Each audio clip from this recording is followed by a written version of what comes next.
Kamu mendapati dirimu berada di tengah sebuah panggung teater. Lampu sorot menyala terang, dan mata para penonton tertuju padamu. Tapi anehnya, kamu tidak tahu naskahnya, tidak tahu apa peranmu.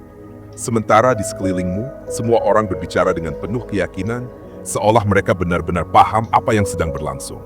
Akhirnya, kamu ikut berbicara, ikut tertawa, ikut tenggelam dalam kesibukan. Padahal jauh di dalam dirimu ada kepanikan yang tumbuh, karena kamu sendiri tak yakin ini pertunjukan tentang apa.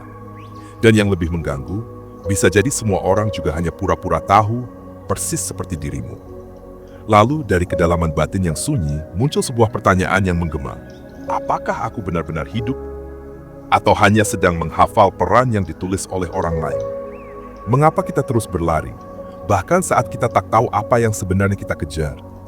Mengapa keheningan terasa begitu menakutkan, seolah jika kita berhenti, kepalsuan kita akan terbongkar sepenuhnya? Semakin keras kamu berusaha menjadi versi terbaik dari dirimu sendiri, semakin kamu merasa terasing dari siapa dirimu sebenarnya. Semakin kuat keinginanmu untuk mengendalikan hidup, semakin hidup terasa lepas dari genggaman. Dan semakin kamu ingin terlihat bermakna, semakin absurditas kehidupan ini tampak menertawakanmu kembali. Pertanyaannya pun berubah. Bukan lagi, apa yang harus aku capai dalam hidup ini? Melainkan, apa sebenarnya permainan ini? Dan kenapa kita semua memainkannya dengan begitu serius? Mungkin kamu pernah mendengar ucapan dari tokoh seperti Alan Watts, "This is a game, life is play." Tapi bagaimana mungkin kehidupan yang dipenuhi tanggung jawab, tekanan, dan penderitaan disebut sebagai permainan? Bagaimana mungkin rasa sakitmu, runtuhnya harga dirimu, dan krisis eksistensialmu, semuanya hanyalah bagian dari sebuah lelukon kosmik? Lalu apakah itu berarti perjuanganmu tidak pernah benar-benar bermakna?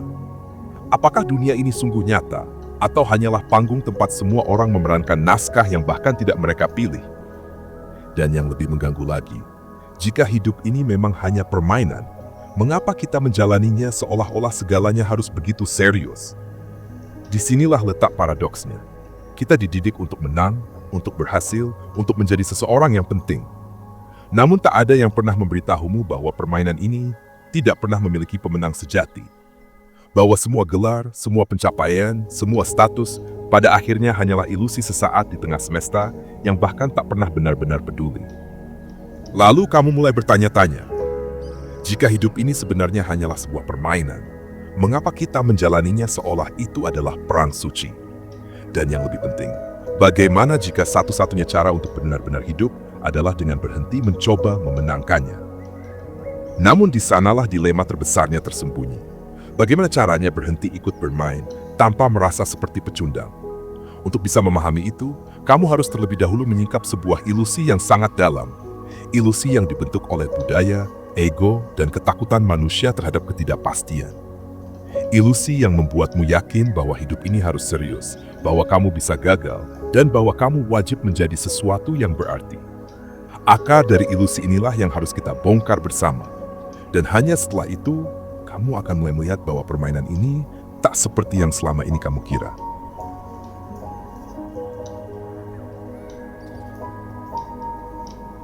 Kita lahir ke dunia ini tanpa panduan, tak ada buku petunjuk, tak ada peta arah. Namun bahkan sebelum kita sempat membentuk pemahaman sendiri tentang realitas, dunia sudah lebih dulu menjejalkan seperangkat aturan main ke dalam kepala kita. Kamu harus rajin, kamu harus sukses, kamu harus jadi orang yang berguna. Sejak dini kamu diajari bahwa hidup ini adalah deretan tangga, tangga sosial, tangga pendidikan, tangga karier. Dan nilaimu diukur dari seberapa tinggi kamu berhasil memanjat. Kegagalan dianggap cela, kelemahan menjadi aib. Maka kamu pun belajar untuk menyesuaikan diri, menjadi versi dari dirimu yang bisa diterima dan diakui oleh sistem.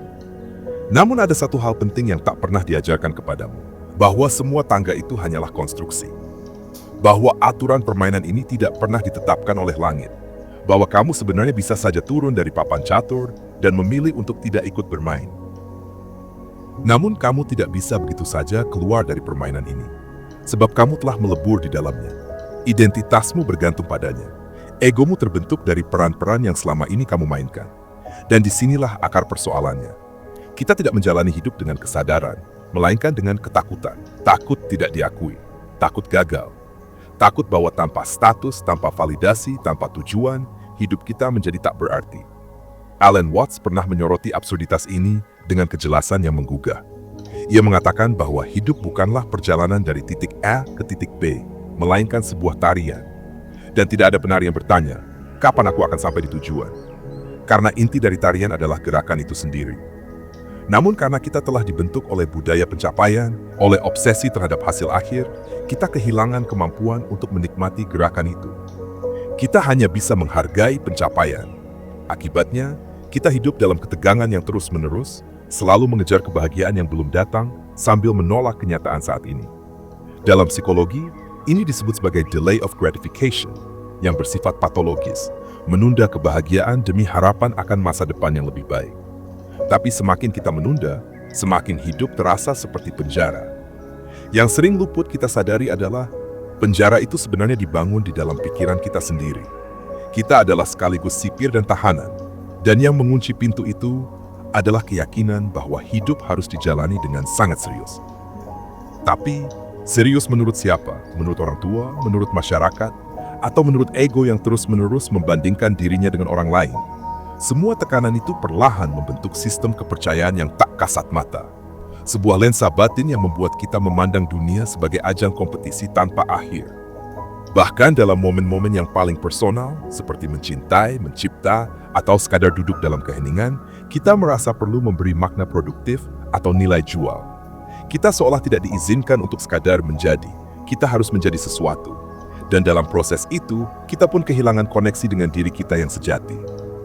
Tapi bagaimana jika semua itu sebenarnya hanyalah ilusi? Bagaimana jika permainan ini sebenarnya bisa kamu tinggalkan tanpa perlu merasa kalah?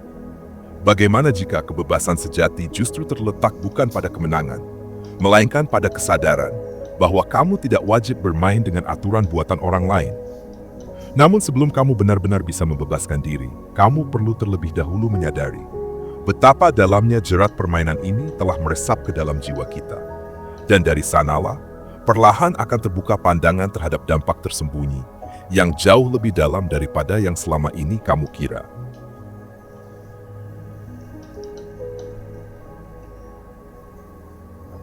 Kamu mungkin merasa semuanya baik-baik saja. Setiap pagi kamu bangun, menyelesaikan pekerjaan, mengejar target, membangun hubungan. Semuanya terlihat normal. Tapi perlahan muncul kehampaan yang sulit dijelaskan. Bukan karena ada sesuatu yang benar-benar salah, melainkan karena semuanya mulai terasa tidak nyata. Inilah dampak paling halus sekaligus paling berbahaya dari permainan ini. Kita tidak sadar bahwa kita sedang terluka. Karena lukanya bukan luka fisik, melainkan luka eksistensial. Ia meresap diam-diam seperti racun tanpa aroma. Kamu merasa cemas, tapi tak tahu sebabnya. Kamu merasa lelah, tapi tak bisa berhenti. Kamu merasa tidak cukup meskipun pujian datang dari segala arah. Dan kamu menyebut semua ini sebagai realita. Padahal sebenarnya ini bukan realita, melainkan hasil dari sebuah sistem tak terlihat yang terus mengatur segalanya. Permainan ini telah membuat kita lupa bahwa hidup seharusnya bisa sesederhana itu. Bahwa kamu berhak beristirahat tanpa merasa bersalah. Bahwa kamu boleh memilih diam tanpa harus memberi penjelasan. Namun budaya kita tidak memberi ruang untuk itu. Budaya ini menanamkan satu keyakinan kuat. Jika kamu tidak tumbuh, kamu mati. Maka kamu pun memaksakan diri untuk terus berkembang, meski jauh di dalam, jiwamu sedang minta jeda. Dan ini bukan sekadar persoalan pribadi. Ini adalah sebuah epidemi kolektif. Lihatlah sekeliling. Begitu banyak orang mengalami burnout, depresi, dan krisis identitas, bahkan sejak usia yang sangat muda. Kita hidup dalam bayang-bayang kemajuan, tapi di balik layar banyak jiwa perlahan kehilangan arah. Dan tidak tahu mengapa. Inilah ironi dunia modern. Semakin banyak pilihan, kebebasan, dan kemudahan teknologi yang ditawarkan, semakin banyak pula orang yang merasa terjebak. Karena kebebasan tanpa kesadaran bukanlah pembebasan, melainkan kebingungan. Dalam sudut pandang neurologi, otak manusia tidak dirancang untuk terus-menerus menerima notifikasi, tekanan sosial, atau beban eksistensial dalam ritme secepat digital. Sistem saraf kita diciptakan untuk hal-hal yang sederhana, mendengarkan hembusan angin, menyimak detak jantung, merasakan makanan dengan sepenuh kehadiran. Namun kita telah dilatih untuk menghadapi hidup layaknya kontes algoritmik. Dan akibatnya, kita kehilangan kedekatan dengan momen. Kita kehilangan rasa bermain. Kita bahkan lupa bagaimana caranya tertawa tanpa alasan. Kita merasa bersalah ketika ingin berhenti. Karena dalam sistem ini, istirahat disamakan dengan kelemahan, kekalahan, atau kemalasan. Maka tidak heran jika Alan Watts menyebutnya the serious game, permainan serius yang dimainkan oleh orang-orang yang lupa bahwa kehidupan sejatinya dimulai dari tawa seorang bayi, bukan dari konferensi motivasi atau laporan KPI. Kita hidup dalam simulasi mental yang dibentuk oleh berbagai shoulds dan musts, dan semakin kita menaatinya, semakin jauh pula kita tersesat dari intuisi kita sendiri. Lambat laun, kita kehilangan kemampuan untuk merasakan hidup dan hanya mampu menganalisisnya. Hingga pada suatu titik, kamu mulai menyadari segala penderitaan batin yang selama ini kamu alami bukanlah berasal dari realitas yang objektif, melainkan dari narasi yang kamu yakini tentang bagaimana hidup seharusnya berjalan. Dan disinilah tersembunyi konsekuensi yang paling mengerikan. Bukan hanya soal kehilangan kebahagiaan, tapi hilangnya kebebasan untuk menjadi manusia. Namun, bagaimana jika lingkaran ini bisa diputus? Bagaimana jika kamu bisa memilih cara bermain yang berbeda, atau bahkan berhenti bermain sama sekali? Apa yang akan terjadi jika kamu berani untuk tidak serius di dunia yang menjadikan keseriusan sebagai standar tertinggi? Jawaban dari pertanyaan itu tidak akan datang dari logika. Ia hanya bisa muncul dari keberanian untuk memberontak.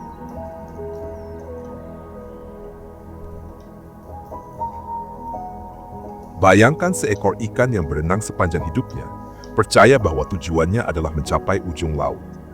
Ia terus berenang melawan arus, berlomba dengan yang lain, bahkan merasa iri pada ikan-ikan yang tampak lebih cepat atau lebih besar. Sampai suatu hari, ia berhenti. Ia mengapung. Dan untuk pertama kalinya, ia benar-benar merasakan laut itu sendiri. Kita adalah ikan itu, dan laut adalah hidup. Kamu tidak perlu menunggu sampai hidupmu runtuh untuk menyadari bahwa kamu bisa melepaskan. Kamu bisa memilih untuk memberontak sekarang dengan mengubah cara pandangmu terhadap realitas. Pemberontakan terbesar bukanlah perlawanan terhadap sistem dari luar, melainkan dari dalam. Bukan dengan amarah, tapi dengan kesadaran. Bukan dengan menghancurkan, tapi dengan menertawakan keseriusan palsu yang selama ini membelenggumu. Alan Watts tidak pernah menyuruh kita menjadi pemalas. Ia juga tidak mengatakan bahwa hidup ini tidak bermakna. Yang ia tawarkan adalah perspektif yang radikal. Bahwa hidup bukanlah teka-teki yang harus dipecahkan, tapi tarian yang harus dinikmati. Bahwa kamu bukan seseorang yang hidup di dunia ini. Kamu adalah dunia itu sendiri yang sedang bermain menjadi manusia. Lihat para Zen Master di Jepang. Mereka bisa menyapu taman dengan kesadaran yang sama seperti saat mereka bermeditasi. Mereka bisa menertawakan pertanyaan filosofis yang paling dalam. Karena bagi mereka, pencerahan bukanlah pencapaian, tapi ketiadaan beban. Itulah pemberontakan sejati. Saat kamu berhenti menjadikan hidup sebagai proyek. Saat kamu menolak ikut dalam perlombaan, menjadi lebih baik dari siapapun, termasuk dari dirimu sendiri. Bayangkan ini. Kamu duduk di bangku taman, tidak melakukan apapun, tidak memikirkan apapun, dan kamu tidak merasa bersalah. Kamu tidak merasa harus membuka HP, tidak harus mengembangkan diri, tidak harus menjelaskan kenapa kamu diam. Kamu hanya ada, dan itu cukup. Apakah kamu bisa bayangkan kekuatan dari posisi itu? Itulah titik baliknya. Bukan ketika kamu jadi lebih sukses, bukan ketika kamu punya semua jawaban, tapi saat kamu sadar bahwa kamu tidak perlu memenangi permainan, karena kamu bukan bagian dari papan catur. Orang-orang seperti Alan Watts, Krishnamurti, atau bahkan Nietzsche, semua menawarkan satu jalan keluar yang sama, dekonstruksi total terhadap ilusi kontrol dan keseriusan. Bukan berarti kamu menjadi apatis atau tidak peduli. Justru sebaliknya, kamu menjadi hadir, lebih utuh, lebih jernih, karena kamu tidak lagi hidup untuk membuktikan sesuatu. Ini bukan teori kosong. Lihat anak kecil bermain di pasir. Mereka bisa tertawa hanya karena bentuk batu yang aneh. Mereka tidak takut terlihat bodoh.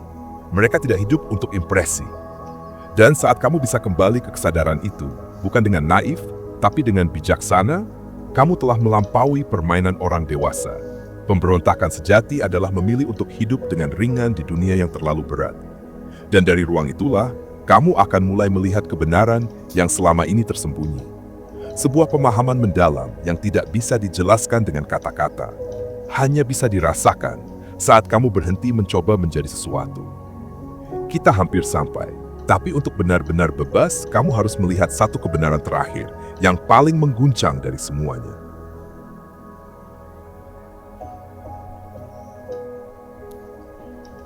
Segalanya mulai runtuh, tapi bukan seperti kehancuran yang kamu bayangkan, bukan tragedi, bukan bencana. Ini adalah kehancuran identitas dan anehnya, terasa membebaskan. Karena untuk pertama kalinya, kamu melihat hidup apa adanya. Tanpa label, tanpa agenda, tanpa lensa keinginan ego yang ingin menguasai segalanya. Dan saat kamu melihatnya, kamu mulai menyadari, kamu bukan pion, bukan raja, bukan bahkan pemain dalam permainan ini. Kamu adalah permainannya sendiri. Selama ini kamu mengira kamu adalah individu terpisah yang hidup di dunia, padahal kamu adalah ekspresi dari dunia itu sendiri. Kamu bukan entitas kecil yang tersesat di semesta. Kamu adalah semesta yang sedang mengalami dirinya sebagai kamu. Pikirkan sejenak. Kamu tidak mengendalikan detak jantungmu.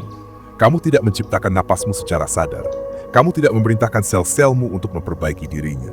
Tapi semuanya berjalan dengan sempurna. Maka kenapa kamu terus berpikir kamu harus mengendalikan hidup? Alan Watts mengatakan, "You are the universe experiencing itself through a human lens." Kamu bukan pengamat luar, kamu adalah bagian dari tarian itu. Dan seperti musik, keindahannya tidak terletak pada akhir lagu, tapi pada setiap nada yang dimainkan tanpa tergesa. Kamu selama ini hidup seperti penonton teater yang tidak sabar menunggu klimaks, lupa bahwa keindahan sejati ada di gerak lambat aktor, di ekspresi yang tidak terucap, di hening antar dialog. Dan saat kamu memahami ini, semuanya berubah. Tekanan menghilang, ketakutan mencair, seriusitas yang dulu kamu anggap penting, kini terlihat lucu. Bukan karena kamu tidak peduli, tapi karena kamu sadar, kamu tidak harus memegang kendali agar hidup ini indah. Hidup, seperti sungai, menjadi lebih jernih justru saat kamu berhenti mengaduknya. Kamu mulai bisa tertawa. Tertawa bukan karena lelucon, tapi karena absurditas indah dari keberadaan itu sendiri. Tertawa karena kamu telah menghabiskan begitu banyak waktu mencoba menjadi sesuatu. Padahal sejak awal kamu sudah segalanya. Bayangkan kamu kembali ke cermin. Tapi kali ini, kamu tidak mencari siapa kamu. Kamu hanya melihat dan tersenyum. Bukan karena kamu menemukan jawabannya, tapi karena kamu tak lagi merasa perlu menjawab apapun. Inilah kebebasan sejati. Bukan kebebasan untuk melakukan segalanya, tapi kebebasan dari kebutuhan untuk menjadi siapa-siapa. Tidak ada puncak untuk dicapai. Tidak ada versi diri yang sempurna untuk diciptakan. Tidak ada permainan untuk dimenangkan. Ada hanya ini, sekarang yang sedang mengalir melalui dirimu. Dan jika kamu bisa duduk diam, mendengarkan angin, melihat daun gugur, merasakan napas tanpa keinginan, kamu telah memahami sesuatu yang tidak bisa dijelaskan oleh buku, seminar, atau filosofi manapun. Kamu telah paham bahwa semua ini hanyalah tarian. Dan kamu adalah tariannya. Lalu apa yang kamu lakukan sekarang? Kamu hidup dengan ringan, dengan senyuman, dengan kesadaran bahwa kamu tidak pernah tertinggal karena kamu tidak pernah terpisah. Permainannya tidak pernah nyata, tapi tawa yang muncul saat kamu menyadarinya, itulah yang paling nyata, dan itu cukup.